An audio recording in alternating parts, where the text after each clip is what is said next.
반갑습니다. 자, 25일 일요일 저녁 방송 시작합니다. 자, 오늘 좀 이야기할 내용은 시황, 항상 동일한 이야기 중에 시황과 외인들 파생, 수가 포지션 좀 점검을 해봅니다.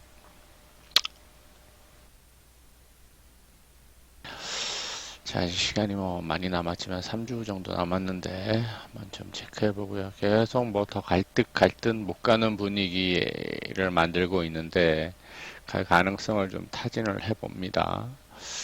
자, 그리고 종목으로 넘어가서는 박스권 수급과 거래량으로 지금까지 계속 이야기하는 같은 맥락의 종류지만 박스권 수급과 거래량으로 보는 박스권 매매 핵심 포인트 오늘은 이야기를 좀 할게요.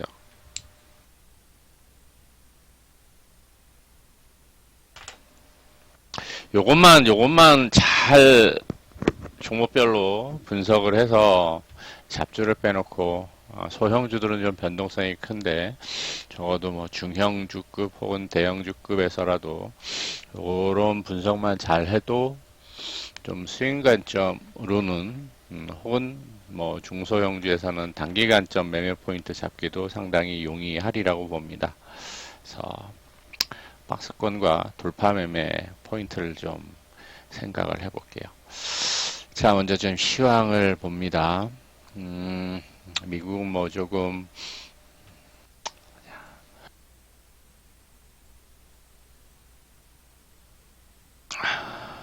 선물이 1% 정도 올랐는데 우리 야선은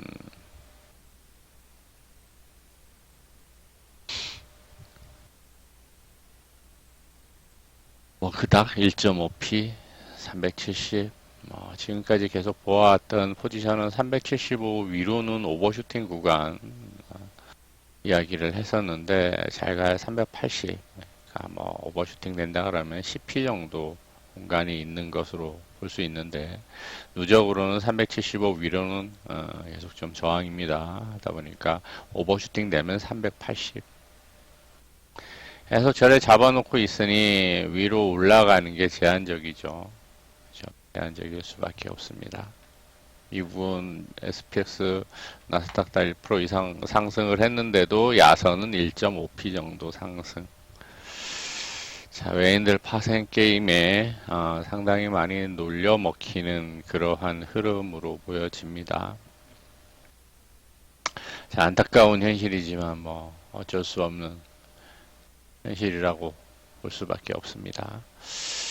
자, 그래서 누적으로 계속 보아온 것은 당일은 변화를 주기는 하는데 변화를 주더라도 지수를 묶어놓는 모습이죠. 양매도를 계속 하고 있으니 양매도를 하죠. 금요일도 풀매도, 푼매도 개인들만 양매수 합니다. 죽어라 하고 매수 게임 하고 있고 외인들은 죽어라 하고 매도 게임을 하고 있고 지수 변동성을 상대적으로 적게 만드는 경향이 있어요. 코스닥은 상대적으로 변동성 크게 만들어도 상관이 없는데 코스피는 그런 모습을 보여줍니다. 단지 외인들 선물로 지수 그대로 움직임을 나타내고는 있는데 자, 따라서 누적으로 본다 그러면은 크게 초반부터의 기조는 변함이 없어요. 375 저항이다라는 거 위로 오버슈팅 되면 380이다라는 거. 그래서 현재 370 구간에서 올라갈 수 있는 공백은 이 정도 최대치 볼 수밖에 없어 보입니다. 자, 이것을 그래프로 보자면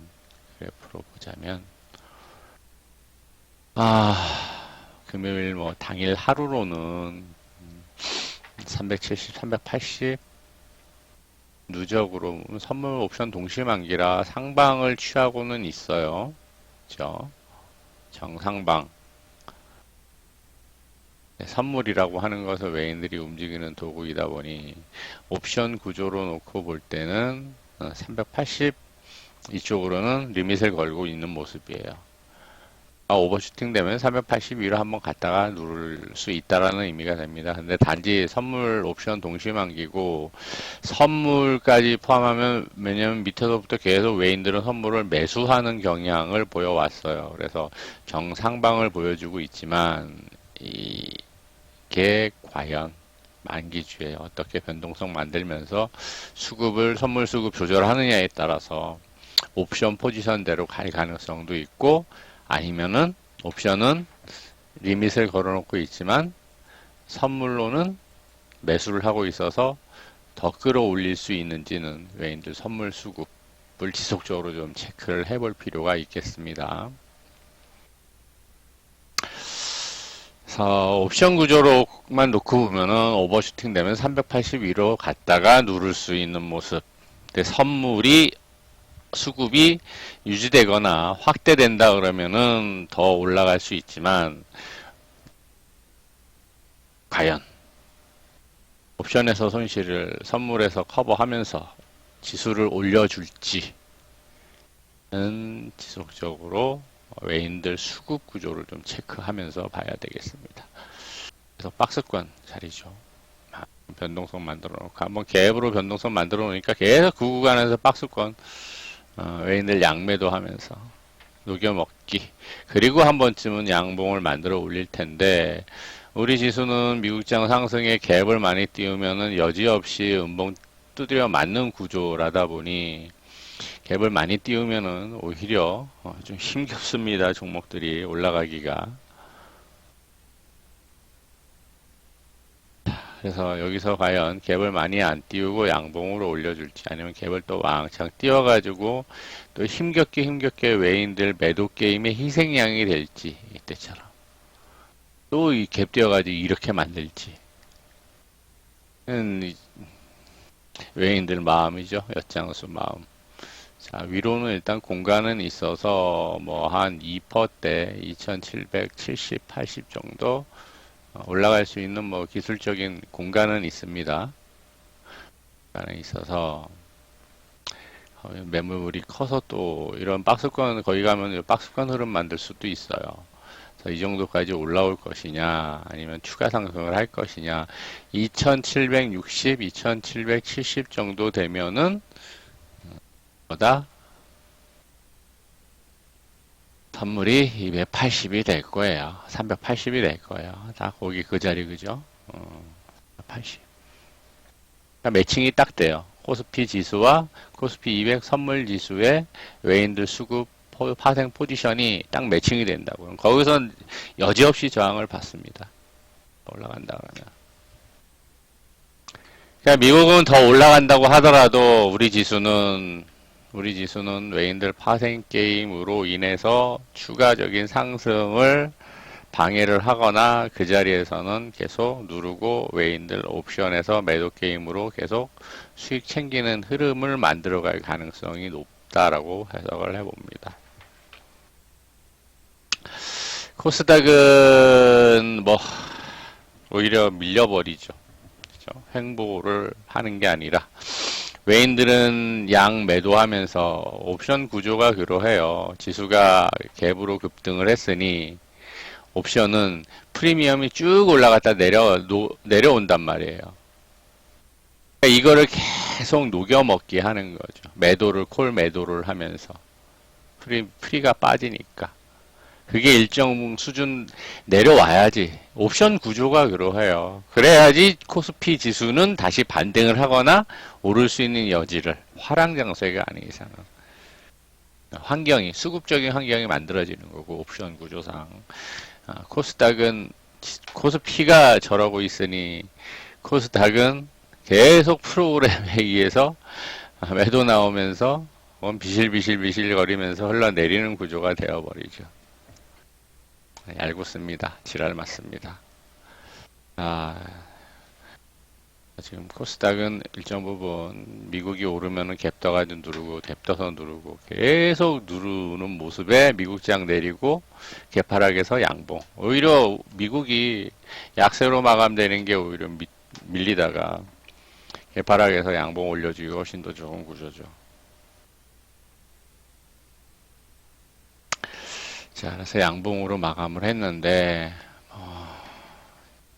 돌아갈 수 있는 모습이긴 한데 과연 어느 정도 탄력을 받으면서 올려줄지 또 내일 시가 갭을 많이 안 띄워야 좋겠죠. 갭 많이 띄우면 거의 뭐 음봉 최소한 오전은 음봉으로 눌려 있을 가능성이 있으니까 아주 지랄 맞습니다. 갭을 많이 안 띄우면서 흐름을 만들어가는 게 훨씬 좋을 텐데 또한 내일 시가를 좀 확인하면서 봐야 되겠습니다. 자, 그러면은 시황은 간략히 마무리하면서 종목으로 넘어갑니다. 종목도 핵심적인 이야기 하면서 길지 않게 마무리를 할게요. 자, 먼저 수급과 거래량으로 보는 박스권 지수로 볼 때도 마찬가지 맥락.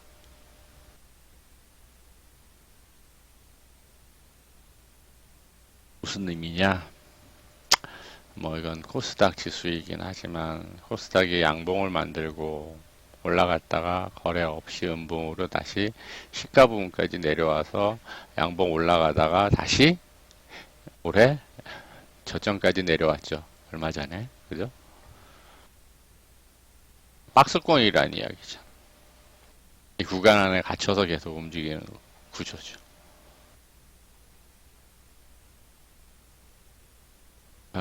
코스닥도 연봉으로 보면은 여기서 만들었던 장대 양봉 이후 계속 박스권을 흐름을 만든 구조였다라고 좀 볼 수 있습니다. 이렇게. 그리고 나서 이게 몇 년도에 이때 돌파를 한 거죠. 돌파해서 시가 고가를 놓고 보면 이만큼 계속 박스권 흐름인 거죠. 이건 코로나 전하고 코로나 때 밀린 거였으니까. 그렇죠? 그러니까 오랜 이런 박스권 구간을 만들고 있다가 돌파를 해서 올라가는데 거기서 다시 내려오게 되면은 하단까지 내려오는 모양새를 보여줍니다. 절묘해요. 코스닥 지수 보면은. 코스피도 어찌 보면은 그런 구조로 해석을 해볼 수 있어요.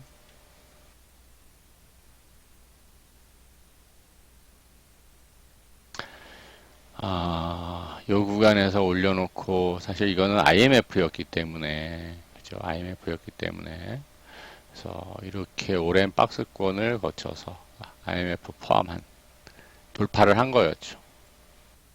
그죠? 이거는 이때 레벨업이 엄청나게 됐던 거죠. 해놓고 보면은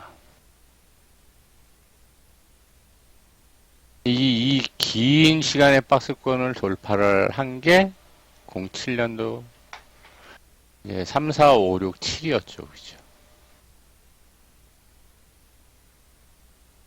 그리고 내려왔을 때 금융위기 때 내려와서 저점 잡힌 자리가 어디다? 박스권 상단이었잖아.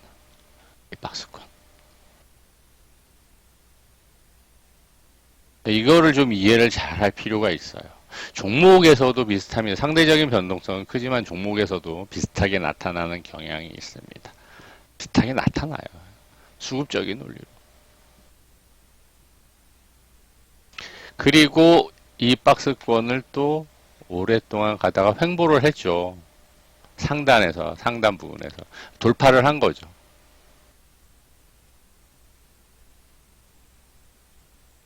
여기서 돌파를 한 거잖아. 그죠? 돌파하고서, 물론 저점은 이탈했지만 이거는 특수한 상황 때문에 이탈을 한 거였지. 코로나라고 하는. 그런데, 그렇게 놓고 보면은, 박스권에서 계속 움직이는 모습인 거죠. 돌파하고서 몇 년째. 17년부터 7년째. 자, 그럼 과거부터 좀 봅시다. 박스권을 몇 년을 만들었는지.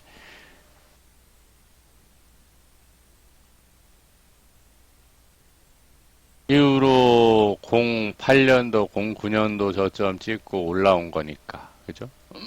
박스권, 이 앞에 박스권 상단에서 저점 찍고 올라온 거니까, 거기서부터 따진다라고 하면은, 돌파한 시점이 17년이잖아. 10년은 박스권 묶여 있었던 거죠. 이때도 89년도, 90년도부터 해서 돌파한 게 05년도니까. 자, 그러면 그렇게 따지면 과연 어느 정도 더 시간을 두고 다시 여기를 우리 코스피 지수를, 코스피가 돌파해서 레벨업이 될 수 있을까? 한 나라의 GDP부터 시작을 해서 수출, 우리는 수출로 먹고 사는 소규모 경제, 개방 경제를 가진 나라이니 수출 증가부터 시작을 해서 우리 시장에 우리 경제가 활황이 되기 위해서는 그만큼의 시간이 필요한 걸까? 계속 이 구간을 거쳐가면서 성장과 박스권, 그 다음에 다시금 이제 돌파한 거고 여기까지. 그리고 성장과 박스권, 성장과 박스권 얼만큼 더 가야 될까? 몇 년 더 있어야지 돌파할 수 있을까요? 분명히 장기적으로 보면은 갈 가능성이 높아 보이는데 얼마의 시간을 더 보내야지 과연 이 상단을 돌파해서 3,300을 돌파해서 또다시 레벨업을 시킬 수 있을까? 레벨업 되면은 아래에서 올라가는 것처럼 비율 상승이기 때문에 그 다음에 이제 4,000 넘어가거나 5,000을 갈 가능성도 배제할 수는 없겠죠.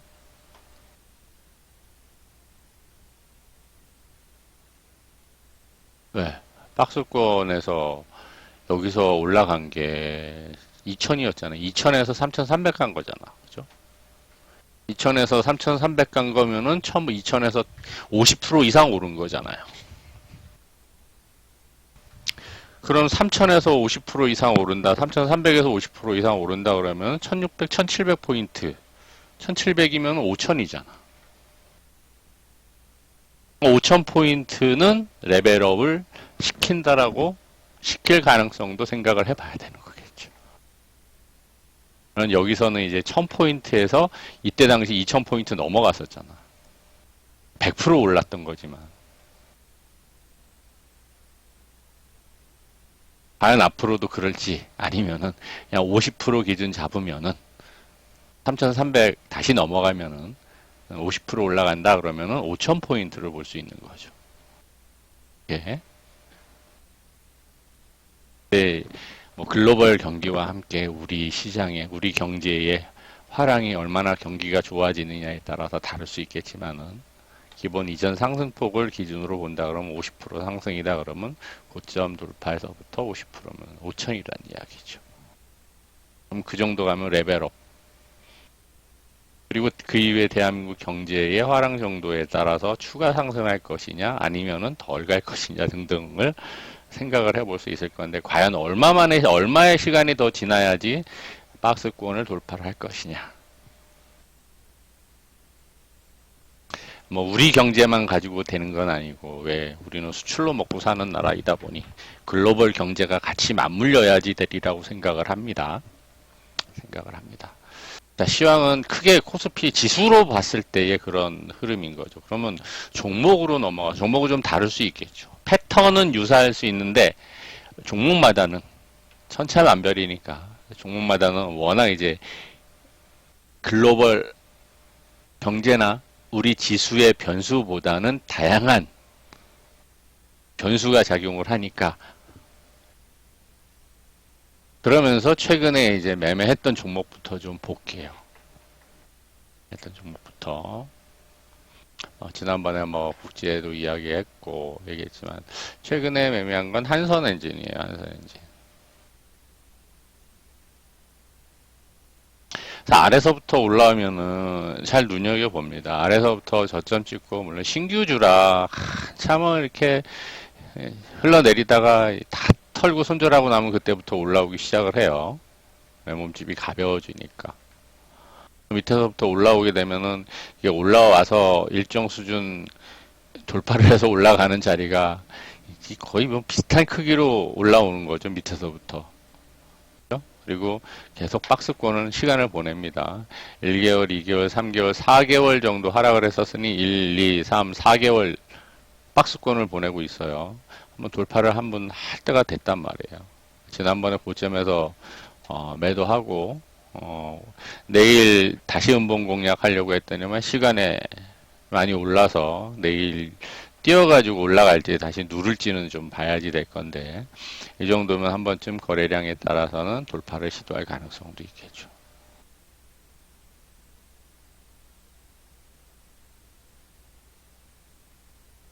돌파할 수도 있고 아니면 시간 좀 더 누른 다음에 돌파 시도할 수도 있어요. 패턴들이 좀 다양하게 나옵니다. 그렇다라고 하면은 이러한 흐름을 보여주는 패턴의 종목들은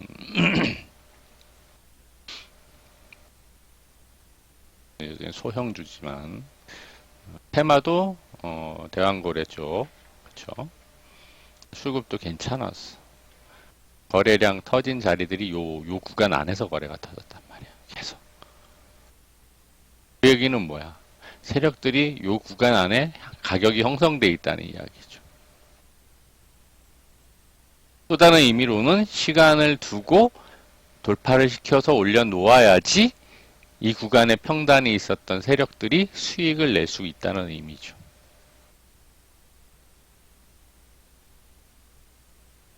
그러니 매매 포인트를 잡는다 그러면 이 앞에서의 거래량의 의미를 잘 생각을 한다 그러면은 이런 자리들은 매수해서 과감히 매수를 해서 기다려 볼 만한 자리인 거지.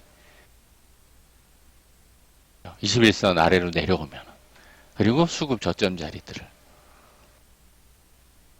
가격 라인을 잡고 기다려 보면 이게 또 다시 내려오게 된다 그러면은 10,000원 아래쪽에 매수 자리가 될 거예요. 근데 100일선이 지나가기 때문에 10,000원 아래로 내려오지는 않을 가능성이 높지만은 지금부터는 돌파를 시도하기 위한 흐름이 더 확률이 높아 보이는데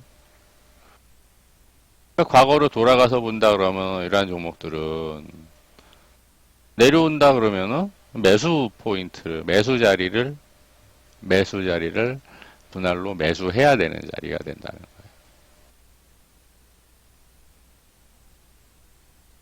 거예요. 이거 매수하기 되게 어려울 수도 있어요. 그런데 거래 없이 흘러내려 축축축축 프로그램 매도도 계속 나오고 그러다가 이제 한 방 올려치는 경우도 나오죠. 단기간에 올라온 거긴 한데 그러다 다시 내려와 거래 없이 왜 이런 모습 만들까요? 그죠? 거래를 잘 터트리면서 올라왔다가 왜 거래 없이 다시 원위치를 시킬까? 왜 그러는 걸까요? 근데 여기서는 거래가 별로 없기 때문에 한 번에 이렇게 올라오면은 매수해서 크게 수익 내기가 좋은데 사실 이런 자리들은 매수해서 기다려야 되는 자리란 말이에요. 왜? 박스권 하단이잖아. 박스권 하단. 하단에서 상단까지 한 번에 올라오는 케이스는 확률적으로 그렇게 많지는 않습니다. 양대 올려놓고 그 다음에 여기서 만들어가는 것도 시간을 충분히 두면서 가잖아요. 그건 한 달 시간을 두면서 올라가잖아요. 그러니까 여기서부터 이제 트레이딩 관점으로 공략 포인트 잡아보는 것도 괜찮은 거죠. 바닥에서는 스윙 관점으로 매수해서 기다려보는 거고, 그 다음에 장대 양봉 이후에 눌린다 그러면 그 다음부터는 이제 트레이딩 관점으로 보는 거고. 우리도 매수, 매도, 매수, 매도.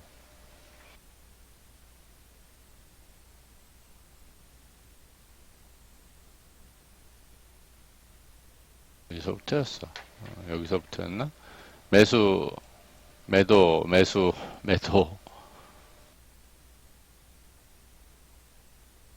매수 포인트였는데 내일 공략하려고 했다가 시간에 오르는 바람에 못했단 말이에요.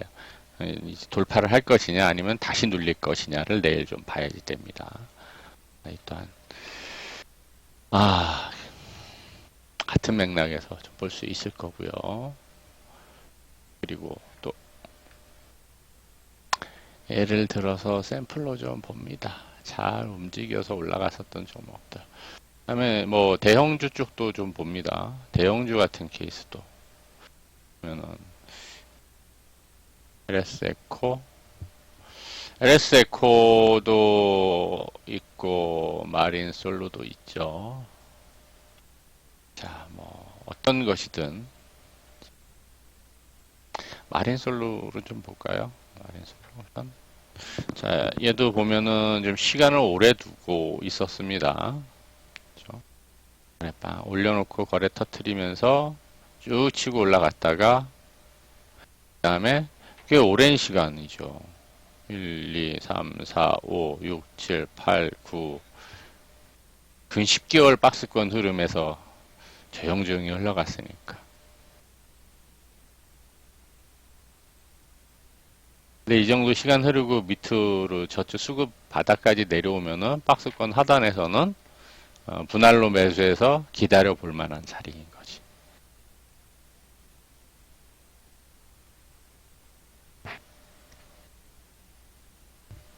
분기봉에서 만들어가는 흐름이었네요.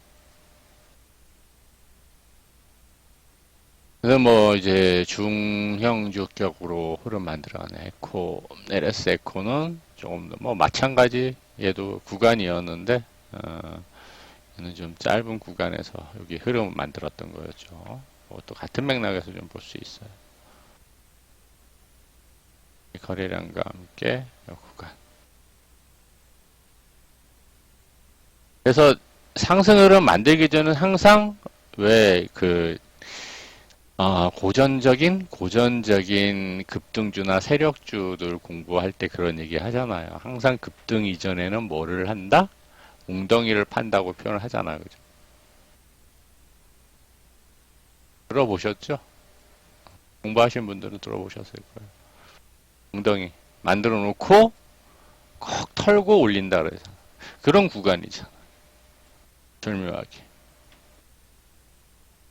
급등한다고 달려붙었던 개미들이 다시 원위시키는 것은 그 개미들이 기다리지 못하고 다 털고 나가야지 그때부터 올리는 것으로도 해석을 해볼 수 있고 다시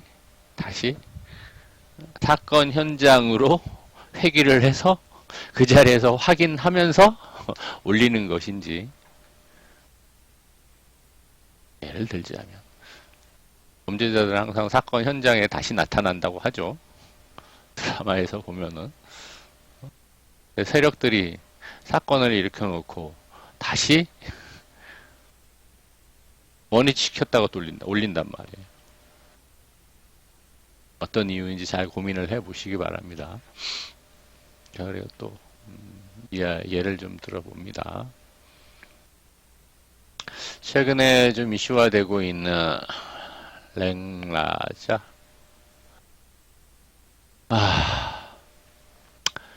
오스코텍, 유한양행 얘네들도 좀 봅니다.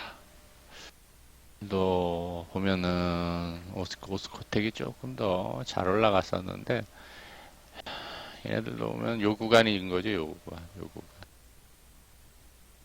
좀 변동성이 커서 만들어 올라가다가 요 구간에서 원위치 시켜놓고 이제 올라가는 시간이 꽤 오래 걸렸죠. 돌파하는 시간은. 그렇죠?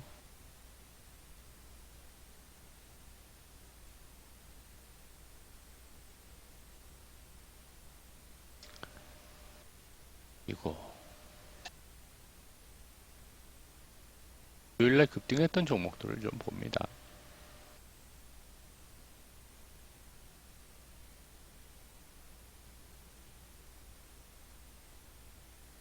제일일렉 같은 경우는 이슈 있어서 올라온 거긴 한데 참 소형주들이 갖는 단점이기는 해요. 소형주들이 갖는 단점.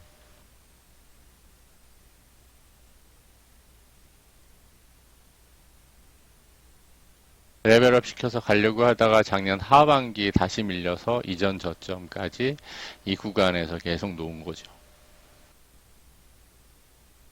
결국에는 이 거래량을 넘어서는 거래로 이제 돌파해서 몇 단계 더 레벨업을 시켰다가 다시 원위치 시킨 건데, 원위치 시킬 때 저점이 이 자리잖아. 이거 보면 참 절묘합니다. 원위치 시켰을 때 저점이 여기란 말이야. 묘하게. 의미가 있는 자리죠. 가격 라인이죠. 6,000원이라고 하는 게.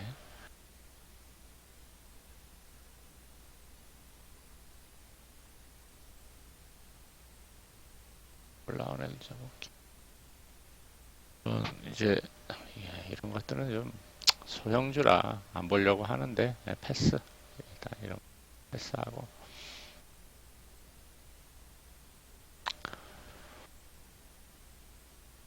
이건 아까 봤고. 안녕히.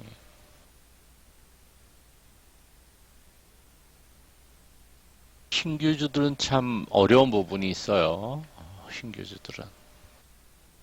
그만큼 이제 수급적인 시간도 많이 흘러야지 되고 하기 때문에 금요일날 오른 것들 중에는 참 애매한 것들도 되게 많이 있습니다. 그 전에 올랐던 것 같아요.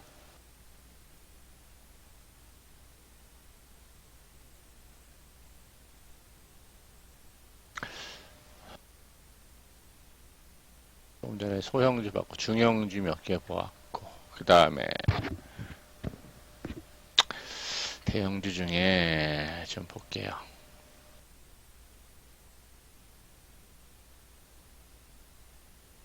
이런 경우도 파마 리서치도 보면은 신고가 가고 있는데 이런 경우도 이렇게 좀 해석을 할 수 있어요. 크게 보면은 그 자리를 기준으로 딱딱 가격이 떨어지는 건 아닌데 이제 하단 박스권 하단 구간이 있는 거고 상단 구간이 있는 거죠. 이거는 이제 여기서부터 올려놓고 그 다음에 더 올라가려고 하다가 재작년 하반기에 밀려서 저점 깨고 올라오던 이때 되게 시황 안 좋은 구간이었잖아. 안 좋으니까 이렇게 언더슈팅 구간들을 만든단 말이에요. 그러다가 돌파를 시도하는 자리가 여기였는데 돌파하고 나서 저점 찍은 자리가 다시 여기서는 상단이지만 여기서는 하단이죠. 그리고 다시 돌파를 하는 거죠.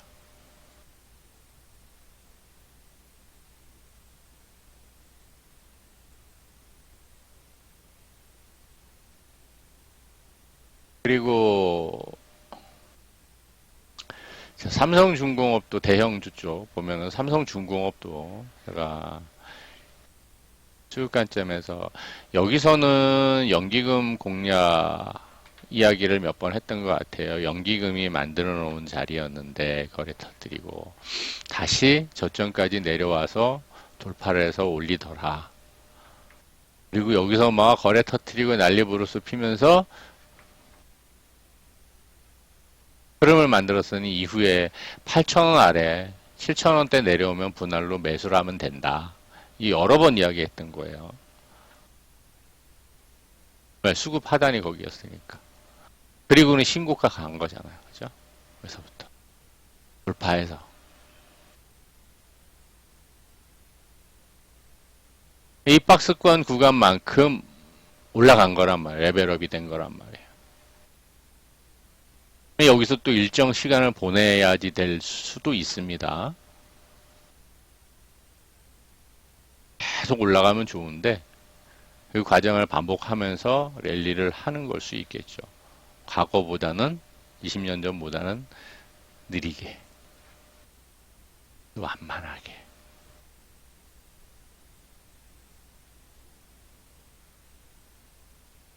매매 포인트를 핵심 포인트를 어디서 잡아야 될지 시간이 지나서 여기서 바로 올라가질 못한다라고 하면은 여기서 그렇게 이야기를 했을 때 잡았으면은 이만큼 6개월 동안 수익이 있었을 텐데 그러지 못하면 여기서 과연 이후에 100일선을 깨고 또 내려오면서 9,000원대까지 내려올 수 있단 말이에요. 9,000원 초반대까지. 이때 되면은 신고가 간 거, 언제 신고가 갔냐, 이제 끝났다, 이거 매수해도 소용없다라는 느낌이 있을 정도의 흐름을 만들 거란 말이에요. 이때처럼.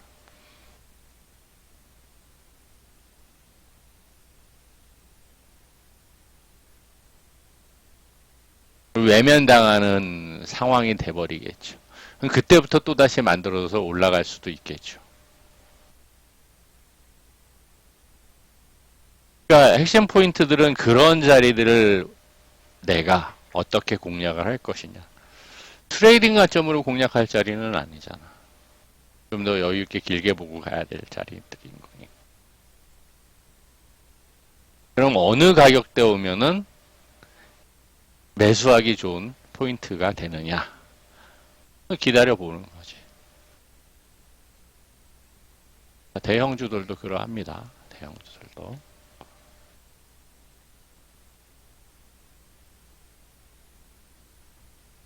뭐 중대형주 중에 또 본다 그러면은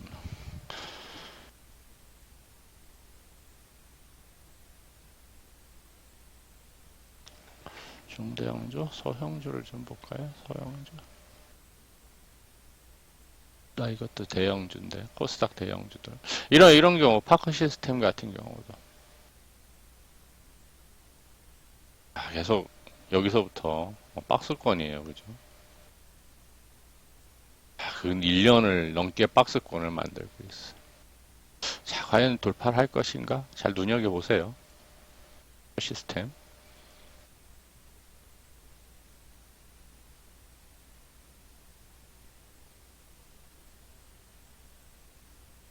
근 2년 박스권 있다가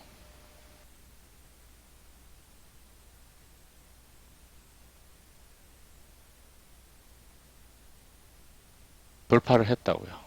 딱 2년 걸렸죠, 그죠? 돌파를 했어.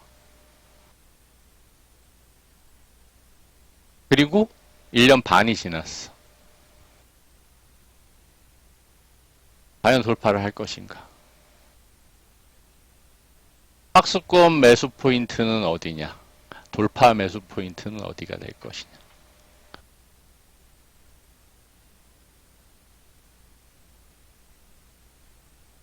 거래량으로 보면 이런 자리들이 거래가 많이 터지면서 움직였던 자리들이에요. 일봉에서 잘 안 보이면 주봉으로도 좀 보거나 해볼 수 있는데, 뭐 코스닥 대형주에 속하다 보니까 크게 그런 느낌들을 못 받는 흐름인데, 뭐 저점 자리들은 이렇게 거래 터진 자리들이 나오죠. 돌파할 때 조금씩은 거래 터지는 흐름들 나오고, 여기 거래 터지는 자리들.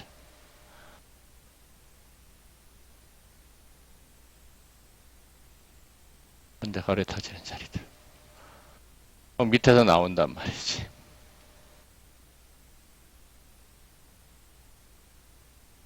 이런 포인트들을 놓치지 말고 종목들을 계속 체크하고 모니터링하고 흐름들을 보아가다 보면은 핵심 포인트들이 나온단 말이에요. 그런 자리들은 이제 과감히 매수를 해야 되는 거겠죠. 물론 더 내리는 경우들도 있어요. 저점을 깨고 내리는 케이스들도 있습니다. 이런 케이스들도 있어요. 그럴 때가 조금 머리 아프기는 합니다. 저점 깨고 내리는 케이스들도 있어요. 그건 거의 뭐 완전 하단까지 내려온 거. 거기서부터 갭으로 뛰어서 올라온 케이스고. 뭐 소형주. 꼭 바닥을 보고 올린단 말이죠. 이거는 뭐 그때 지수 급락할 때였으니까. 한해 그런데 올라올 때 거래 보면은 이때 터졌던 수급 거래보다 훨씬 적은 거래로 올라온단 말이에요. 요 또한 이제 핵심 포인트. 우리가 해석을 해볼 수 있는 포인트가 됩니다.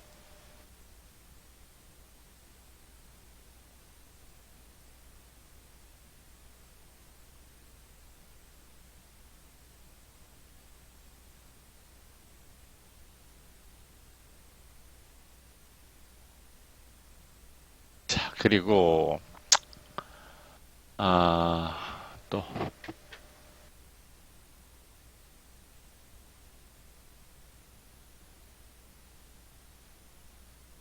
있었는데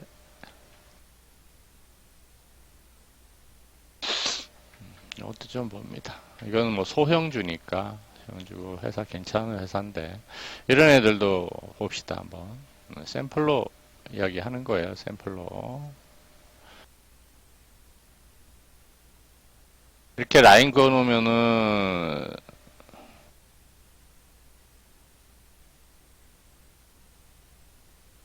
상단과 하단은 이 구간인 거고, 자 이래 놓고 보면은 과거에 박스권 하단이었던 자리, 박스권 자리 여기에서 레벨업 되었다가 다시 작년 재작년 이때는 뭐 지수 워낙 안 좋을 때니까 여기를 지지를 못하고 하단까지 내려온 거죠. 여기까지 내려와 버린 거죠. 그래서 작년 이제 1년 동안 만들어서 가다가 다시 이전 상단까지 레벨 언더슈팅이 되었으니까 지난 박스권 하단까지 내려왔으니까 그 이 박스권을 돌파하기 위해 시간이 필요한 거고 거기서 다시 레벨업을 시켰다가 지지되는 자리가 어디? 여기잖아. 애초에 만들었던 박스권 상단. 거기서 올라오는 과정인 거죠. 올라오는 과정이면 얘가 시간을 두더라도 천천히 만들어서 상단까지 갈 가능성이 높은 거지. 그럼 매수 포인트를 어디서? 매매 핵심 포인트는 어디냐? 이거야. 그거를 생각을 해보자라는 거예요. 이렇게 놓고 보면은 지수가 급락하거나 폭락할 때가 항상 뭐였다? 매수 자리였다는 거지.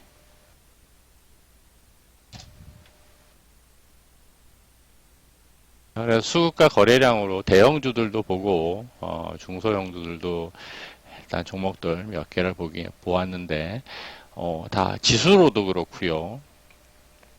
항상 흐름을 만들어가는 과정 속에 있다라고 보여져요. 물론 모든 종목들이 100% 적용이 될 수 있는 건 아니지만 아닙니다. 100%는 없어요. 없어요. 근데 저러한 흐름과 패턴들을 만들어가는 종목들이 어떤 종목들인가? 왜? 우리가 분석하거나 매매 포인트 잡기가 훨씬 더 수월하잖아. 물론 이제 다른 종목들, 훨씬 좋은 종목들을 그냥 추세 유지하면서 가는 종목들을 잡는 방법도 있기는 해요. 네.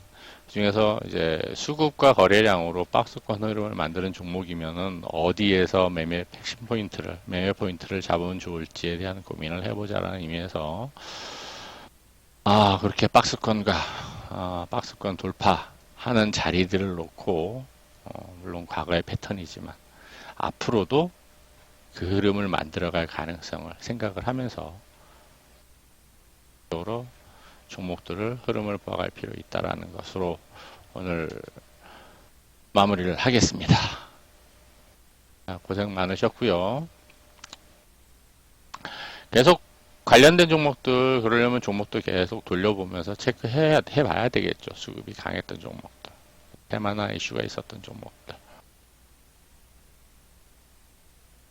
다음주로 한 주도 파이팅 마무리 한 달 마무리 잘 하시면서 다음 시간에 또 뵙도록 할게요. 고생 많으셨고요. 편안한 밤 되십시오.